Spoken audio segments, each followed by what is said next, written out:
বিসমিল্লাহির রহমানির রহিম। দয়াময় পরম দয়ালু আল্লাহর নামে। ইয়া আইয়ুহান নাসু ইত্তাকু রাব্বাকুম ইন্না যালযালাতাস সাআতি শাইউন আযীম। হে মানুষ, ভয় করো তোমাদের প্রতিপালককে। কিয়ামতের প্রকম্পন এক ভয়ঙ্কর ব্যাপার। يوم ترونها تذهل كل مرضعة عما أرضعت وتضع كل ذات حمل حملها وترى الناس سكارى وما هم بسكارى ولكن عذاب الله شديد। যেদিন তোমরা উহা প্রত্যক্ষ করিবে, সেদিন প্রত্যেক স্তন্যদাত্রী বিস্তৃত হইবে তাহার দুগ্ধপোষ্য শিশুকে, এবং প্রত্যেক গর্ভবতী তাহার গর্ভপাত করিয়া ফেলিবে। মানুষকে দেখিবে নেশাগ্রস্ত সদৃশ, যদিও উহারা নেশাগ্রস্ত নয়। বস্তুত আল্লাহর শাস্তি কঠিন। وَمِنَ النَّاسِ مَن يُجَادِلُ فِي اللَّهِ بِغَيْرِ عِلْمٍ وَيَتَّبِعُ كُلَّ شَيْطَانٍ مَرِيدٍ। মানুষের মধ্যে কতক অজ্ঞানতাবশত আল্লাহ সম্বন্ধে বিতণ্ডা করে এবং অনুসরণ করে প্রত্যেক বিদ্রোহী শয়তানের। كُتِبَ عَلَيْهِ أَنَّهُ مَن تَوَلَّاهُ فَأَنَّهُ يُضِلُّهُ وَيَهْدِيهِ إِلَى عَذَابِ السَّعِيرِ। তাহার সম্বন্ধে এই নিয়ম করিয়া দেওয়া হইয়াছে যে, যে কেউ তাহার সঙ্গে বন্ধুত্ব করিবে, সে তাহাকে পথভ্রষ্ট করিবে এবং তাহাকে পরিচালিত করিবে প্রজ্বলিত অগ্নির শাস্তির দিকে। يا أيها الناس إن كنتم في ريب من البعث فإنا خلقناكم من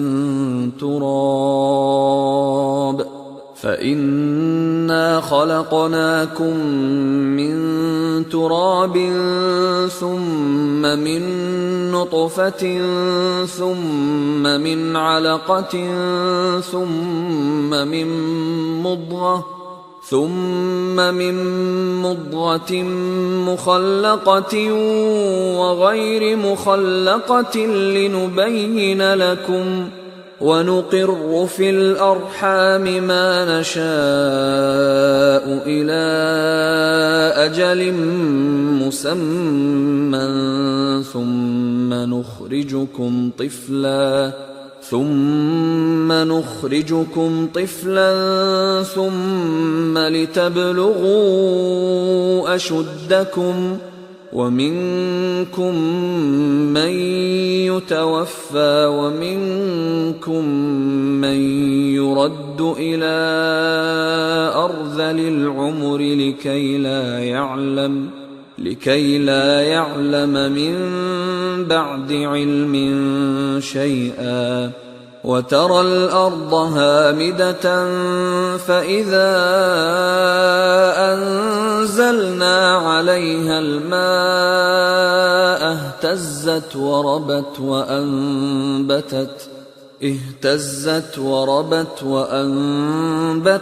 من كل زوج بهيج।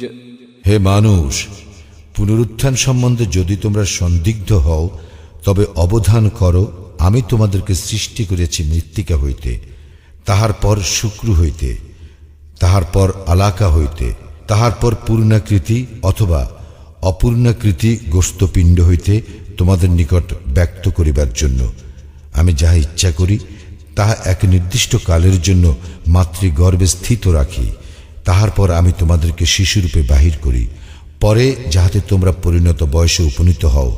তোমাদের মধ্যে কাহারো কাহারো মৃত্যু ঘটানো হয় এবং তোমাদের মধ্যে কাহাকেও প্রত্যাবৃত্ত করা হয় হীনতম বয়সে, যাহার ফলে উহারা যাহা কিছু জানিত সে সম্বন্ধে উহারা সজ্ঞান থাকে না। তুমি ভূমিকে দেখো শুষ্ক, অতঃপর উহাতে আমি বাড়ি বর্ষণ করিলে উহা শস্য শ্যামলা হইয়া আন্দোলিত ও স্ফীত হয় এবং উদ্গত করে সর্বপ্রকার নয়নাফিরান উদ্ভিদ। ذلك بأن الله هو الحق وأنه يحيي الموتى وأنه على كل شيء قدير। ইহা এই জন্য যে আল্লাহ সত্য এবং তিনি মৃতকে জীবন দান করেন এবং তিনি সর্ববিষয়ে শক্তিমান। وأن الساعة آتية لا ريب فيها وأن الله يبعث من في القبور। এবং কিয়ামত আসিবেই, ইহাতে কোনো সন্দেহ নাই, এবং কবরে যাহারা আছে তাহাদেরকে নিশ্চয়ই আল্লাহ উত্থিত করিবেন। ومن الناس من يجادل في الله بغير علم ولا هدى ولا كتاب منير। মানুষের মধ্যে কেহ কেহ আল্লাহ সম্বন্ধে বিতণ্ডা করে, তাহাদের না আছে জ্ঞান, না আছে পথ নির্দেশ, না আছে কোনো দীপ্তিমান কিতাব। ثاني عطفه ليضل عن سبيل الله له في الدنيا خزي ونذيقه يوم القيامة عذاب الحريق। সে বিতণ্ডা করে ঘাড় বাঁকাইয়া লোকদেরকে আল্লাহর পথ হইতে ভ্রষ্ট করিবার জন্য। তাহার জন্য লাঞ্ছনা আছে ইহলোকে, এবং কিয়ামত দিবসে আমি তাহাকে আস্বাদ করাইব দহন যন্ত্রণা। ذلك بما قدمت يداك وأن الله ليس بظلام للعبيد। সেদিন তাহাকে বলা হইবে, ইহা তোমার কৃতকর্মেরই ফল, কারণ আল্লাহ বান্দাদের প্রতি জুলুম করেন না। ومن الناس من يعبد الله على حرف فإن أصابه خير اطمأن به وإن أصابته فتنة انقلب على وجهه خسر الدنيا والآخرة ذلك هو الخسران المبين। মানুষের মধ্যে কেহ কেহ আল্লাহর ইবাদত করে দ্বিধার সঙ্গে, তাহার মঙ্গল হইলে তাহাতে তাহার চিত্ত প্রশান্ত হয়, এবং কোনো বিপর্যয় ঘটিলে সে তার পূর্বাবস্থায় ফিরিয়া যায়। সে ক্ষতিগ্রস্ত হয় দুনিয়াতে ও আখিরাতে। ইহাই তো সুস্পষ্ট ক্ষতি। يدعو من دون الله ما لا يضره وما لا ينفعه ذلك هو الضلال البعيد। সে আল্লাহর পরিবর্তে এমন কিছুকে ডাকে যাহা উহার কোনো অপকার করিতে পারে না, উপকারও করিতে পারে না। ইহাই চরম বিভ্রান্তি। يدعو لمن ضره أقرب من نفعه لبئس المولى ولبئس العشير। সে ডাকে এমন কিছুকে যাহার ক্ষতি উহার উপকার অপেক্ষা নিকটতর। কত নিকৃষ্ট এই অভিভাবক এবং কত নিকৃষ্ট এই সহচর। إن الله يدخل الذين آمنوا وعملوا الصالحات جنات تجري من تحتها الأنهار إن الله يفعل ما يريد। যাহারা ঈমান আনে ও সৎকর্ম করে, আল্লাহ অবশ্যই তাহাদেরকে দাখিল করিবেন জান্নাতে, যাহার নিম্নদেশে নদী প্রবাহিত। আল্লাহ যাহা ইচ্ছা তাহাই করেন। من كان يظن أن لن ينصره الله في الدنيا والآخرة فليمدد بسبب إلى السماء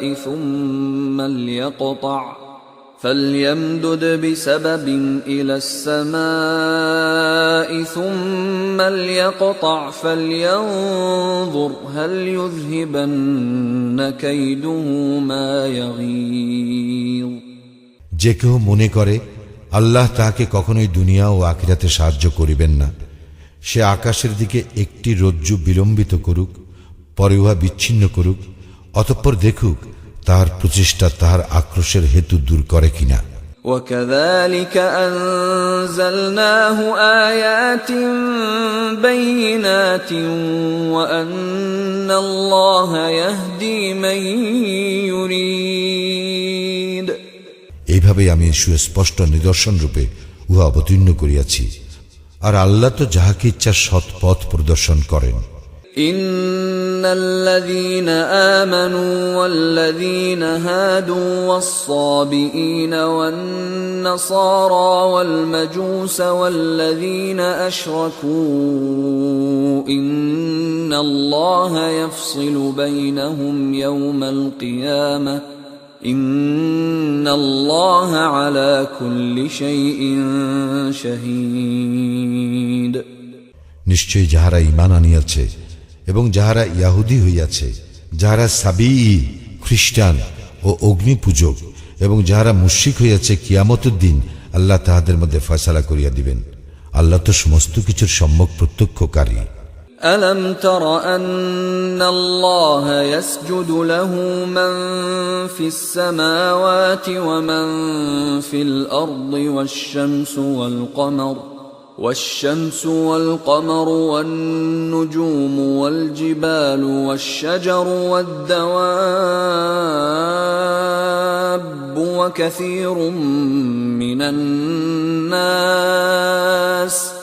وكثير حق عليه العذاب ومن يهن الله فما له من مكرم إن الله يفعل ما يشاء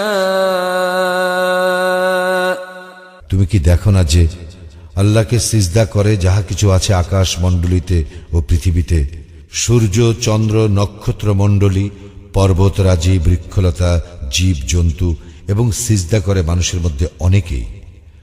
আবার অনেকের প্রতি অবধারিত হইয়াছে শাস্তি। আল্লাহ যাহাকে হেয় করেন তাহার সম্মানদাতা কেহই নাই। আল্লাহ যাহা ইচ্ছা তাহা করেন। هذان خصمان اختصموا في ربهم فالذين كفروا قطعت لهم ثياب من نار يصب من فوق رؤوسهم الحميم ইহারা দুইটি বিবদমান পক্ষ, তাহারা তাহাদের প্রতিপালক সম্বন্ধে বিতর্ক করে। যাহারা কুফরি করে তাহাদের জন্য প্রস্তুত করা হয়েছে আগুনের পোশাক, তাহাদের মাথার উপর ঢালিয়া দেওয়া হইবে ফুটন্ত পানি। يصهر به ما في بطونهم والجلود যাহা দ্বারা উহাদের উদরে যাহা আছে তাহা এবং উহাদের চর্ম বিগলিত করা হইবে। ولهم مقامع من حديد এবং উহাদের জন্য থাকিবে লৌহ মুদ্গর। كلما أرادوا أن يخرجوا منها من غم أعيدوا فيها وذوقوا عذاب الحريق যখনই উহারা যন্ত্রণা কাতর হইয়া জাহান্নাম হইতে বাহির হইতে চাইবে, তখনই তাহাদেরকে ফিরাইয়া দেওয়া হইবে উহাতে। উহাদেরকে বলা হইবে, আস্বাদন করো দহন যন্ত্রণা। إن الله يدخل الذين آمنوا وعملوا الصالحات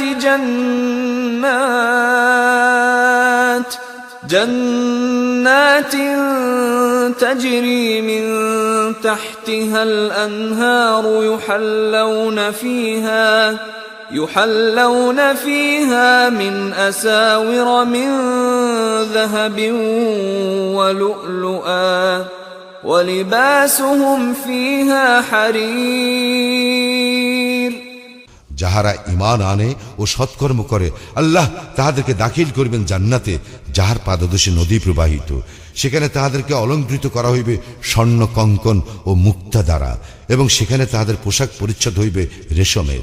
وهدوا إلى الطيب من القول وهدوا إلى صراط الحميد তাহাদেরকে পবিত্র বাক্যের অনুগামী করা হইয়াছিল এবং তাহারা পরিচালিত হইয়াছিল পরম প্রশংসাভাজন আল্লাহর পথে। ইন্নাল্লাযীনা কাফারু ওয়া ইয়াসুদ্দুনা আন সাবিলিল্লাহি ওয়াল মাসজিদিল হারামিল্লাযী জাআলনাহু লিন-নাস والمسجد الحرام الذي جعلناه للناس سواء العاكف فيه والباد ومن يرد فيه بإلحاد بظلم نذقه من عذاب أليم যারা কুফরি করে এবং মানুষকে নিবৃত্ত করে আল্লাহর পথ হইতে ও মসজিদুল হারাম হইতে, যাহা আমি করিয়াছি স্থানীয় ও বহিরাগত সকলের জন্য সমান। আর যে ইচ্ছা করে সীমালঙ্ঘন করিয়া উহাতে পাপ কার্যের, তাহাকে আমি আস্বাদন করাইব মর্মন্তুর শাস্তি। وَإِذْ بَوَّأْنَا لِإِبْرَاهِيمَ مَكَانَ الْبَيْتِ أَلَّا تُشْرِكْ بِي شَيْئًا وَطَهِّرْ بَيْتِيَ لِلطَّائِفِينَ وَالْقَائِمِينَ وَالرُّكَّعِ السُّجُودِ। এবং স্মরণ করো যখন আমি ইব্রাহিমের জন্য নির্ধারণ করিয়া দিয়াছিলাম সেই গৃহের স্থান, তখন বলিয়াছিলাম আমার সঙ্গে কোনো শরীক স্থির করিও না, এবং আমার গৃহকে পবিত্র রাখিও তাহাদের জন্য যারা তাওয়াফ করে এবং যারা সালাতে দাঁড়ায়, রুকু করে ও সিজদা করে। وَأَذِّن فِي النَّاسِ بِالْحَجِّ يَأْتُوكَ رِجَالًا وَعَلَى كُلِّ ضَامِرٍ يَأْتِينَ مِنْ كُلِّ فَجٍّ عَمِيقٍ। এবং মানুষের নিকট হজের ঘোষণা করিয়া দাও, উহারা তোমার নিকট আসিবে পদব্রজে ও সর্বপ্রকার ক্ষীণকায় উষ্টের পিঠে, ইহারা আসিবে দূর দূরান্তের পথ অতিক্রম করিয়া। لِيَشْهَدُوا مَنَافِعَ لَهُمْ وَيَذْكُرُوا اسْمَ اللَّهِ فِي أَيَّامٍ مَّعْلُومَاتٍ عَلَى مَا رَزَقَهُم مِّن بَهِيمَةِ الْأَنْعَامِ فَكُلُوا مِنْهَا وَأَطْعِمُوا الْبَائِسَ الْفَقِيرَ। যাতে তারা তাদের কল্যাণময় স্থানগুলিতে উপস্থিত হইতে পারে, এবং তিনি তাহাদেরকে চতুষ্পদ জন্তু হইতে যা রিজিক হিসাবে দান করিয়াছেন, উহার উপর নির্দিষ্ট দিনগুলিতে আল্লাহর নাম উচ্চারণ করিতে পারে। অতঃপর তোমরা উহা হইতে আহার করো এবং দুস্থ অভাবগ্রস্তকে আহার করাও। ثُمَّ لْيَقْضُوا تَفَثَهُمْ وَلْيُوفُوا نُذُورَهُمْ وَلْيَطَّوَّفُوا بِالْبَيْتِ الْعَتِيقِ। অতঃপর তাহারা যেন তাহাদের অপরিচ্ছন্নতা দূর করে এবং তাহাদের মানত পূর্ণ করে এবং তাওয়াফ করে প্রাচীন গৃহের। ذَلِكَ وَمَن يُعَظِّمْ حُرُمَاتِ اللَّهِ فَهُوَ خَيْرٌ لَّهُ عِندَ رَبِّهِ وَأُحِلَّتْ لَكُمُ الْأَنْعَامُ إِلَّا مَا يُتْلَى عَلَيْكُمْ فَاجْتَنِبُوا الرِّجْسَ مِنَ الْأَوْثَانِ وَاجْتَنِبُوا قَوْلَ الزُّورِ। ইহাই বিধান, এবং কেহ আল্লাহ কর্তৃক নির্ধারিত পবিত্র অনুষ্ঠানগুলি সম্মান করিলে তাহার প্রতিপালকের নিকট তাহার জন্য ইহাই উত্তম। তোমাদের জন্য হালাল করা হয়েছে গবাদি পশু, জন্তু, এগুলি ব্যতীত যাহা তোমাদেরকে শোনানো হইয়াছে। সুতরাং তোমরা বর্জন করো মূর্তি পূজার অপবিত্রতা এবং দূরে থাকো মিথ্যা কথন হইতে। حُنَفَاءَ لِلَّهِ غَيْرَ مُشْرِكِينَ بِهِ وَمَن يُشْرِكْ بِاللَّهِ فَكَأَنَّمَا خَرَّ مِنَ السَّمَاءِ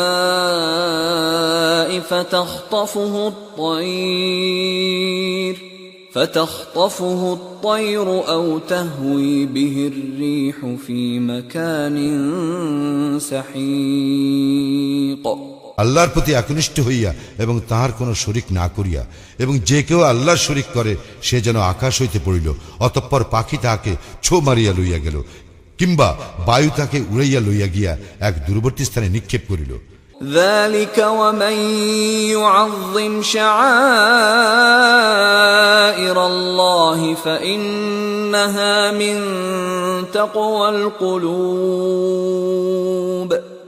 ইহাই আল্লাহর বিধান, এবং কেহ আল্লাহর নিদর্শনাবলীকে সম্মান করিলে ইহা তো তাহার হৃদয়ের তাকওয়ার সঞ্জাত। لَكُمْ فِيهَا مَنَافِعُ إِلَى أَجَلٍ مُّسَمًّى ثُمَّ محلها إلى البيت العتيق এই সমস্ত আনামে তোমাদের জন্য নানাবিধ উপকার রয়েছে এক নির্দিষ্ট কালের জন্য, অতঃপর উহাদের কুরবানির স্থান প্রাচীন গৃহের নিকট। ولكل أمة جعلنا منسكا ليذكروا اسم الله على ما رزقهم من بهيمة الأنعام فإلهكم إله واحد فله أسلموا وبشر المخبتين আমি প্রত্যেক সম্প্রদায়ের জন্য কুরবানির নিয়ম করিয়ে দিয়েছি। তিনি তাহাদেরকে জীবন উপকরণ স্বরূপ যে সকল চতুষ্পদ জন্তু দিয়েছেন সেগুলোর উপর যেন তাহারা আল্লাহর নাম উচ্চারণ করে। তোমাদের ইলাহ এক ইলাহ, সুতরাং তাহার নিকট আত্মসমর্পণ করো এবং সুসংবাদ দাও বিনীতগণকে। الذين إذا ذكر الله وجلت قلوبهم والصابرين على ما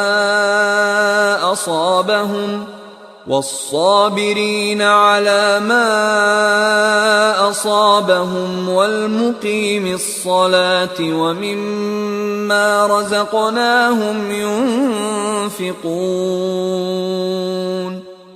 যাদের হৃদয় ভয় কম্পিত হয় আল্লাহর নাম স্মরণ করা হইলে, যারা তাহাদের বিপদ আপদে ধৈর্য ধারণ করে এবং সালাত কায়েম করে এবং আমি তাহাদেরকে যে রিজিক দিয়াছি তা হইতে ব্যয় করে। والبدن جعلناها لكم من شعائر الله لكم فيها خير فاذكروا اسم الله عليها صواف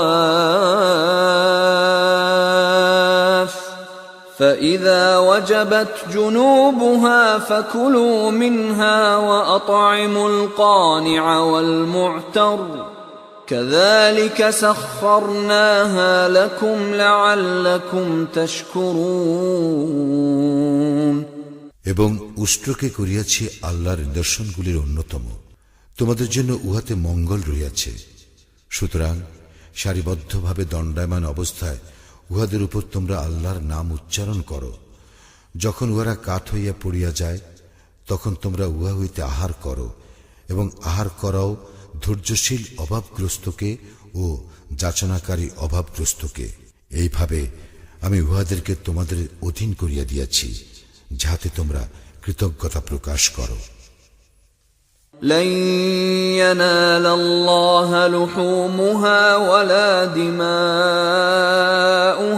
ولكن يناله التقوى منكم كذلك سخرها لكم لتكبروا الله على ما هداكم وبشر المحسنين কখনোই আল্লাহর নিকট পৌঁছায় না উহাদের গোশত এবং রক্ত, বরং পৌঁছায় তোমাদের তাকওয়া।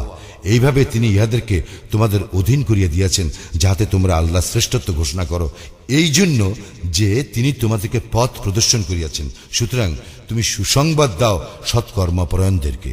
ইন্নাল্লাহা ইউদাফিউ আনিল্লাযীনা আমানু ইন্নাল্লাহা লা ইউহিব্বু কুল্লা খাওয়ানিন কাফুর।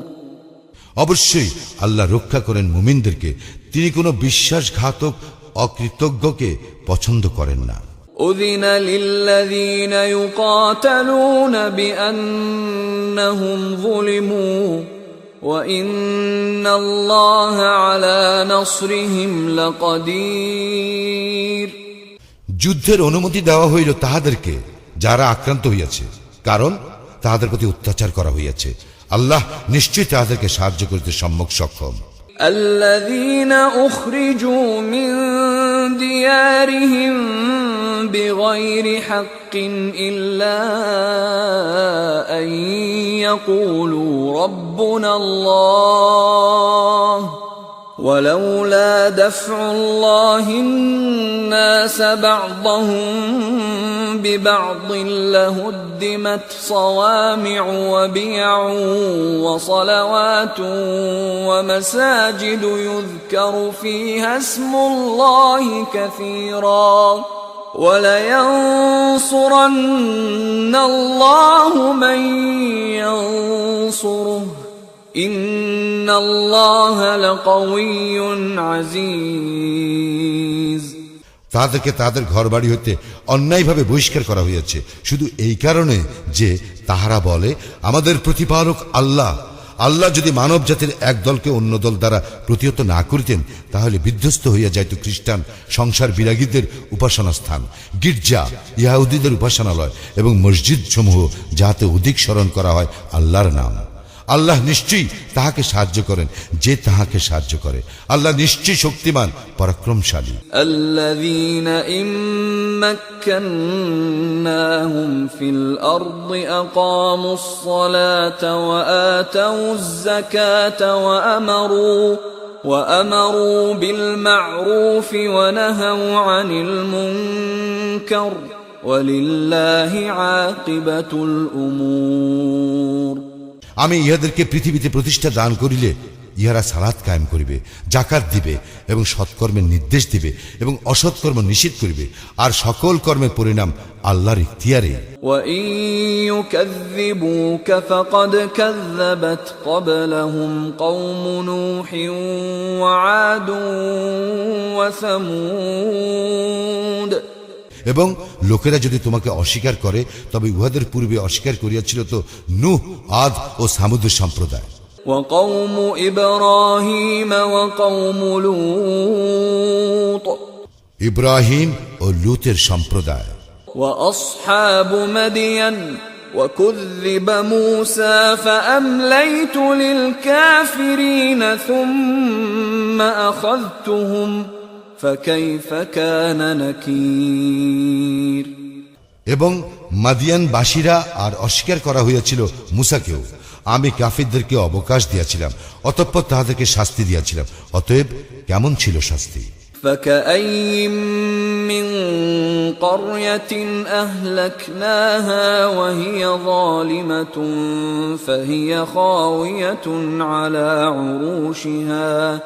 فهي خاوية على عروشها وبئر معطلة وقصر مشيد। আমি ধ্বংস করিয়াছি কত জনপদ যেগুলির বাসিন্দা ছিল জালিম। এইসব জনপদ তাহাদের ঘরের ছাদসহ ধ্বংসস্তূপে পরিণত হইয়াছিল এবং কত কূপ পরিত্যক্ত হইয়াছিল ও কত সুদৃঢ় প্রাসাদ। أفلم يسيروا في الأرض فتكون لهم قلوب يعقلون بها أو آذان يسمعون بها فإنها لا تعمى الأبصار ولكن تعمى القلوب التي في الصدور। তারা কি দেশ ভ্রমণ করে নাই? তাহলে তাহারা জ্ঞান বুদ্ধি সম্পন্ন হৃদয় ও শ্রুতি শক্তি সম্পন্ন শ্রবণের অধিকারী হইতে পারিত। বস্তুত চক্ষু তো অন্ধ নয়, বরং অন্ধ হইতেছে বক্ষস্থিত হৃদয়।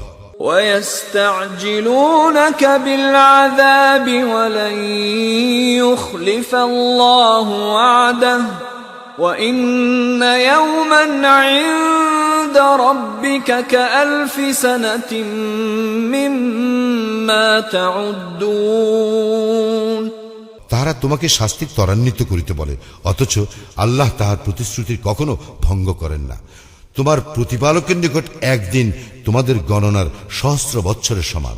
وَكَأَيِّن مِّن قَرْيَةٍ أَمْلَيْتُ لَهَا وَهِيَ ظَالِمَةٌ ثُمَّ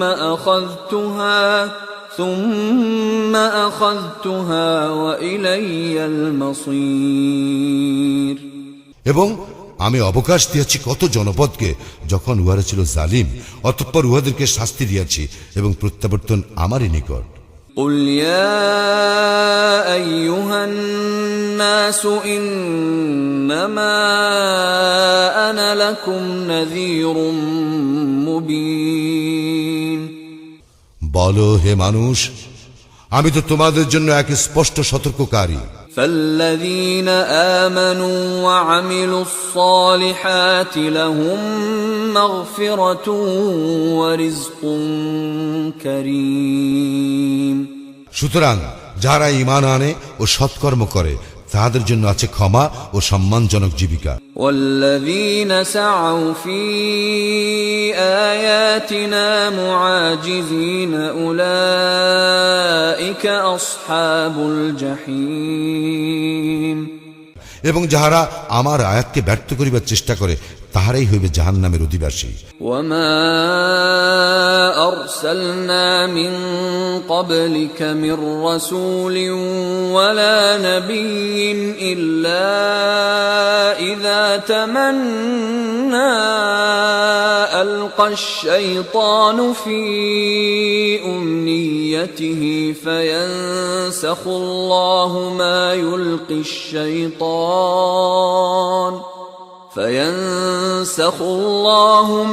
يلقي الشيطان ثم يحكم الله آياته والله عليم حكيم আমি তোমার পূর্বে যে সমস্ত রাসূল কিংবা নবী প্রেরণ করিয়াছি তাহাদের কেহ যখনই কিছু আকাঙ্ক্ষা করিয়াছে তখনই শয়তান তাহার আকাঙ্ক্ষায় কিছু প্রক্ষিপ্ত করিয়াছে, কিন্তু শয়তান যাহা প্রক্ষিপ্ত করে আল্লাহ তাহা বিদ্রুত করেন। অতঃপর আল্লাহ তাহার আয়াতসমূহকে সুপ্রতিষ্ঠিত করেন এবং আল্লাহ সর্বজ্ঞ প্রজ্ঞাময়। ليجعل ما يلقي الشيطان فتنة للذين في قلوبهم مرض والقاسية قلوبهم وإن الظالمين لفي شقاق بعيد ইহা এই জন্য যে শয়তান যাহা প্রক্ষিপ্ত করে তিনি উহাকে পরীক্ষা স্বরূপ করেন তাহাদের জন্য যাহাদের অন্তরে ব্যাধি রইয়াছে ও যাহারা পাষাণ হৃদয়, নিশ্চয়ই জালিমরা দুস্তর মতভেদে রহিয়াছে। وَلِيَعْلَمَ الَّذِينَ أُوتُوا الْعِلْمَ أَنَّهُ الْحَقُّ مِنْ رَبِّكَ فَيُؤْمِنُوا بِهِ فَتُخْبِتَ لَهُ قُلُوبُهُمْ وَإِنَّ اللَّهَ لَهَادِ الَّذِينَ آمَنُوا إِلَى صِرَاطٍ مُسْتَقِيمٍ এবং এই জন্য যে যাহাদেরকে জ্ঞান দেওয়া হয়েছে তাহারা যেন জানিতে পারে যে ইহা তোমার প্রতিপালকের নিকট হইতে প্রেরিত সত্য, অতঃপর তাহারা যেন উহাতে বিশ্বাস স্থাপন করে এবং তাহাদের অন্তর যেন উহার প্রতি অনুগত হয়। যাহারা ঈমান আনিয়াছে তাহাদেরকে অবশ্যই আল্লাহ সরল পথে পরিচালিত করেন। ولا يزال الذين كفروا في مرية منه حتى تأتيهم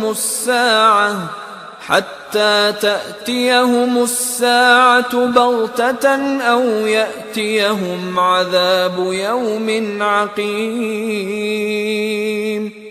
যাহারা কুফরি করিয়াছে তাহারা উহাতে সন্দেহ পোষণ হইতে বিরত হইবে না যতক্ষণ না উহাদের নিকট কিয়ামত আসিয়া পড়িবে আকস্মিক ভাবে, অথবা আসিয়া পড়িবে এক বন্ধা দিনের শাস্তি।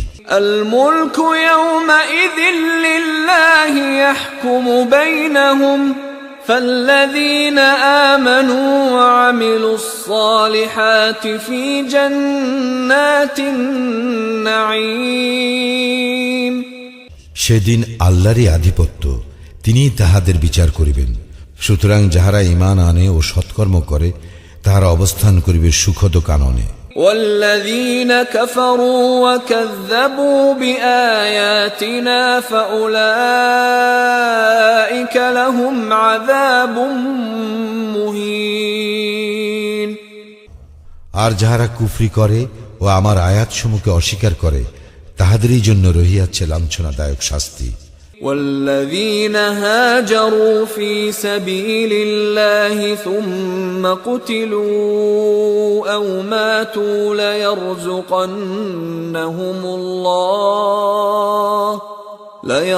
ليرزقنهم الله رزقا حسنا وإن الله لهو خير الرازقين এবং যাহারা হিজরত করিয়াছে আল্লাহর পথে অতঃপর নিহত হইয়াছে অথবা মারা গিয়াছে তাহাদেরকে আল্লাহ অবশ্যই উৎকৃষ্ট জীবিকা দান করিবেন আর নিশ্চয়ই আল্লাহ তিনি তো সর্বোৎকৃষ্ট রিজিক দাতা ليدخلنهم مدخلا يرضونه وإن الله لعليم حليم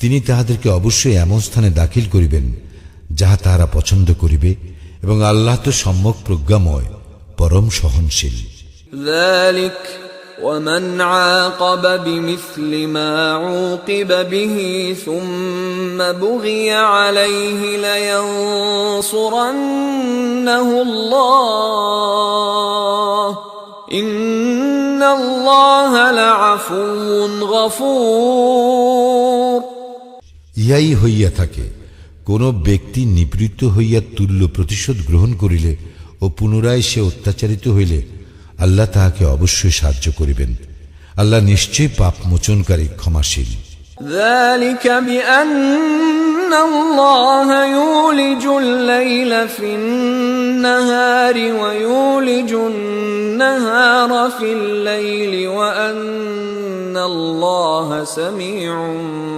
بصير উহা এই জন্য যে আল্লাহ রাত্রিকে প্রবিষ্ট করান দিবসের মধ্যে এবং দিবসকে প্রবিষ্ট করেন রাত্রির মধ্যে এবং আল্লাহ সর্বশ্রোতা সম্যক দ্রষ্টা ذلك بأن الله هو الحق وأن ما يدعون من دونه هو الباطل وأن ما يدعون من دونه هو الباطل وأن الله هو العلي الكبير এই জন্য যে আল্লাহ তিনি সত্য এবং উহারা তাহার পরিবর্তে যাহাকে ডাকে উহা তো অসত্য এবং আল্লাহ তিনি তো সমুচ্চ মহান ألم تر أن الله أنزل من السماء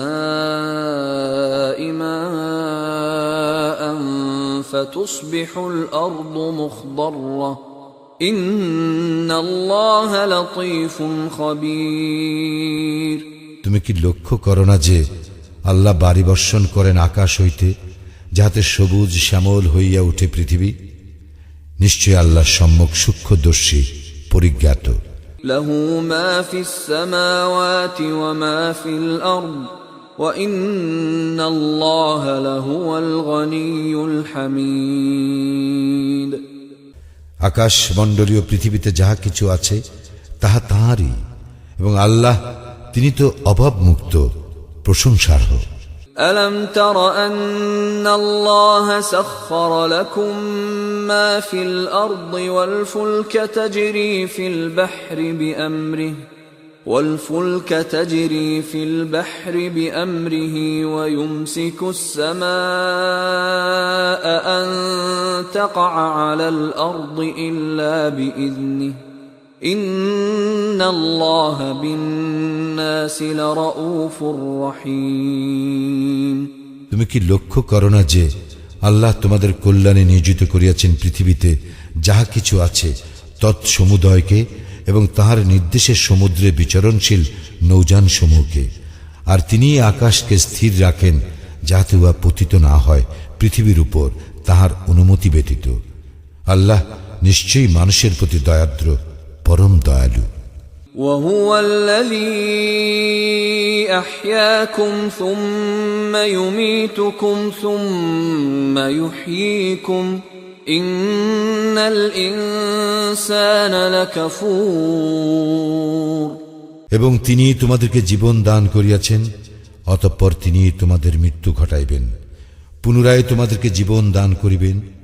মানুষ তো অতিমাত্রায় অকৃতজ্ঞ لكل أمة جعلنا منسكا هم ناسكوه فلا ينازعنك في الأمر وادع إلى ربك إنك لعلى هدى مستقيم আমি প্রত্যেক সম্প্রদায়ের জন্য নির্ধারিত করিয়া দিয়াছি ইবাদত পদ্ধতি যাহা উহারা অনুসরণ করে, সুতরাং উহারা যেন তোমার সঙ্গে বিতর্ক না করে এই ব্যাপারে। তুমি উহাদেরকে তোমার প্রতিপালকের দিকে আহ্বান করো, তুমি তো সরল পথেই প্রতিষ্ঠিত।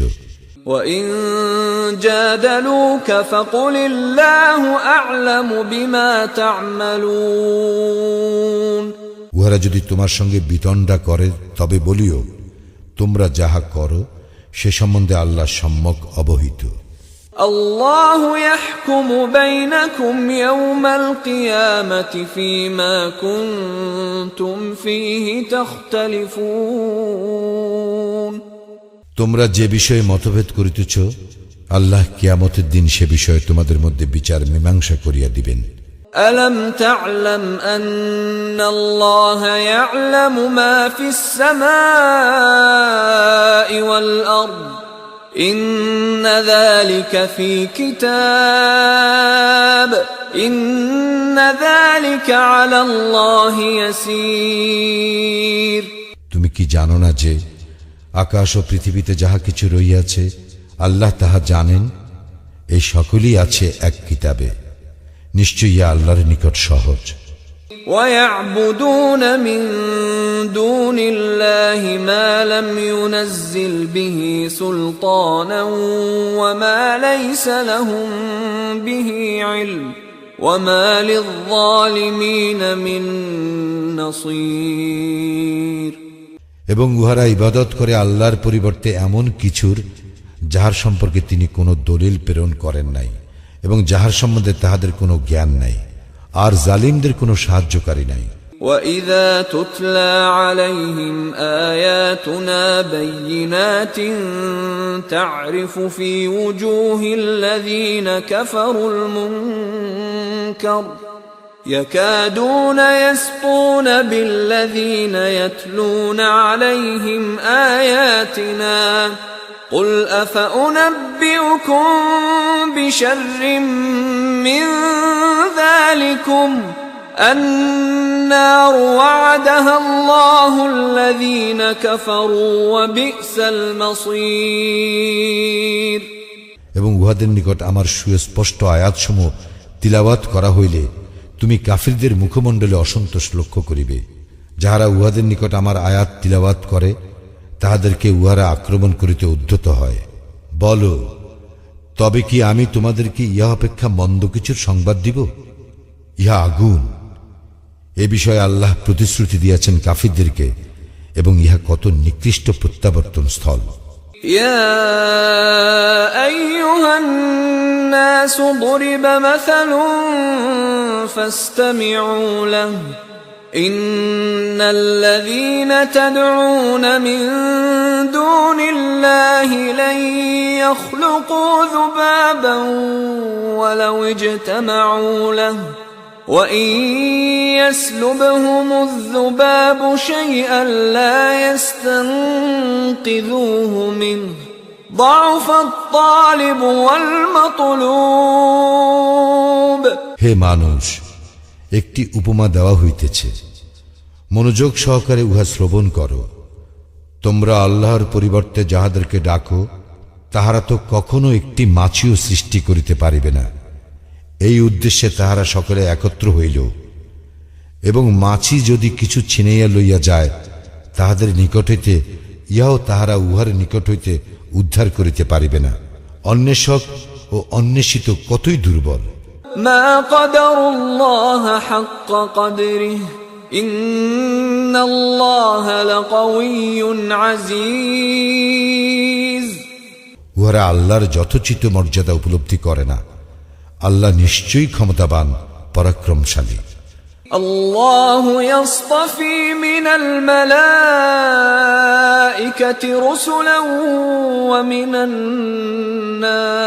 নাস ইন্নাল্লাহা সামিউন বাসীর। আল্লাহ ফেরেশতাদের মধ্য হইতে মনোনীত করেন বাণীবাহক এবং মানুষের মধ্যেই তো আল্লাহ তো সর্বশ্রোতা, সম্যক দ্রষ্টা। يعلم ما بين أيديهم وما خلفهم وإلى الله ترجع الأمور। তাহাদের সম্মুখে ও পশ্চাতে যাহা কিছু আছে তিনি তাহা জানেন এবং সমস্ত বিষয় আল্লাহর নিকট প্রত্যাবর্তিত হইবে। يا أيها الذين آمنوا اركعوا واسجدوا واعبدوا ربكم وافعلوا الخير لعلكم تفلحون। হে মুমিনগণ, তোমরা রুকু করো, সিজদা করো এবং তোমাদের প্রতিপালকের ইবাদত করো ও সৎকর্ম করো, যাহাতে সফল কাম হইতে পারো। وجاهدوا في الله حق جهاده هو اجتباكم وما جعل عليكم في الدين من حرج ملة أبيكم إبراهيم هو سماكم المسلمين من قبل وفي هذا ليكون الرسول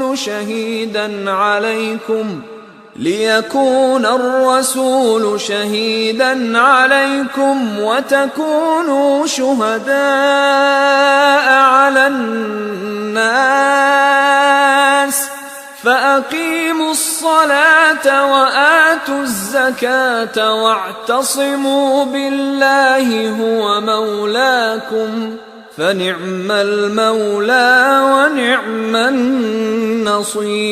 النصير। এবং জিহাদ করো আল্লাহর পথে, যেভাবে জিহাদ করা উচিত তিনি তোমাদেরকে মনোনীত করিয়াছেন। তিনি দ্বীনের ব্যাপারে তোমাদের উপর কোনো কঠোরতা আরোপ করেন নাই। ইহা তোমাদের পিতা ইব্রাহিমের মিল্লাত। তিনি পূর্বে তোমাদের নামকরণ করিয়াছেন মুসলিম, এবং এই কিতাবেও, যাহাতে রাসূল তোমাদের জন্য সাক্ষী স্বরূপ হয় এবং তোমরা সাক্ষী স্বরূপ হও মানব জাতির জন্য। সুতরাং তোমরা সালাত কায়েম করো, জাকাত দাও এবং আল্লাহকে অবলম্বন করো। তিনিই তোমাদের অভিভাবক, কত উত্তম অভিভাবক এবং কত উত্তম সাহায্যকারী তিনি।